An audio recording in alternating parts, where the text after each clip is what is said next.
Picture Paris in 1789, a city of grand palaces and starving bakers. The king and queen live in unimaginable luxury, while most people can't afford bread. The air is thick with anger and hope. People are tired, hungry, and ready for change. This isn't just a protest, it's the spark of the French Revolution. The streets are crowded, mostly with the poor, the sans-culottes, who dream of fairness and a voice in their country. They're fed up with taxes funding royal parties and wars, while they struggle to survive. King Louis XVI and Marie Antoinette, far away in Versailles, are symbols of excess, blind to the desperation in Paris.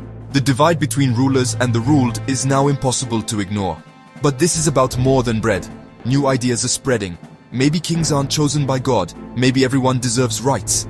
These radical thoughts are taking root, and the stage is set for a revolution that will redefine liberty, equality, and nationhood.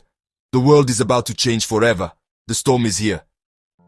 To understand the revolution, look at France's social pyramid, the three estates. At the top, the first estate, the clergy, rich, powerful, and nearly tax-free. Next, the second estate, the nobility, owning land, holding top jobs, and also dodging taxes. Together, these two groups are less than 3% of the population, but control almost everything. At the bottom, the third estate, everyone else. Doctors, shopkeepers, workers, and millions of peasants. They make up 97% of France, pay all the taxes, and have no real power. Imagine working sunrise to sunset, only to see your harvest taken for taxes and dues, while the rich pay nothing. This crushing inequality is the revolution's fuel. France is broke, the king's spending is out of control, and the third estate can't give anymore. The system is broken, and the people know it. The call for change is growing louder. The old order is about to collapse. Facing financial ruin, King Louis XVI calls the Estates General, a meeting of all three estates. But the third estate is fed up with being outvoted and declares itself the National Assembly, demanding real representation.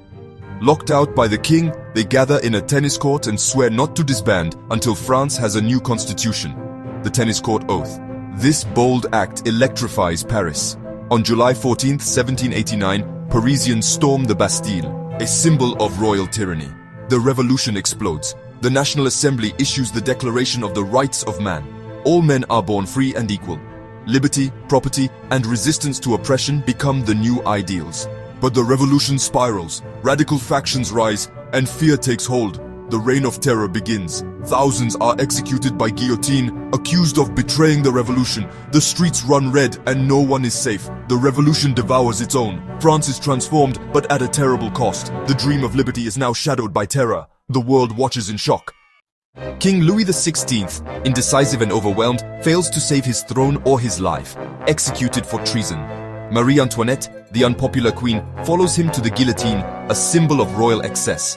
As the monarchy falls, Maximilien Robespierre rises, a radical determined to purify France through terror. Under his rule, suspicion means death. The guillotine becomes a tool of fear. But Robespierre's fanaticism turns allies into enemies. He too is executed, ending the reign of terror. The revolution has consumed its leaders. France is exhausted, desperate for stability. In the chaos, a new figure waits in the wings, Napoleon Bonaparte. The next chapter is about to begin. After the terror, France craves order. The Directory, a new government, tries to restore calm but is weak and corrupt. Meanwhile, the French army grows powerful, led by a brilliant young general, Napoleon Bonaparte. Napoleon's victories make him a hero. While politicians flounder, he stands strong. In 1799, Napoleon seizes power in a swift coup, ending the Directory. He becomes first consul, then emperor, promising stability and reform. The Napoleonic Code brings equality before the law and modernizes France. Schools, government, and the economy are rebuilt. The revolution's ideals survive, but France is now ruled by an emperor.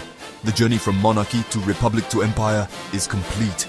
The world marvels and trembles at France's transformation.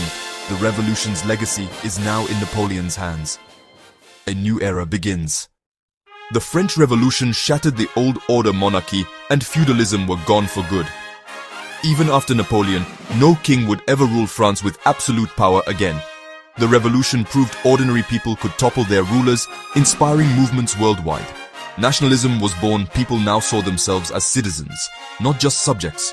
The ideals of liberty, equality, and fraternity spread across Europe and beyond. The Declaration of the Rights of Man introduced freedoms we now take for granted. Modern democracy owes much to this turbulent time. The revolution's questions about freedom, equality, and citizenship still matter today. Every time you vote or speak your mind, you live its legacy. The French Revolution changed the world and its spirit endures.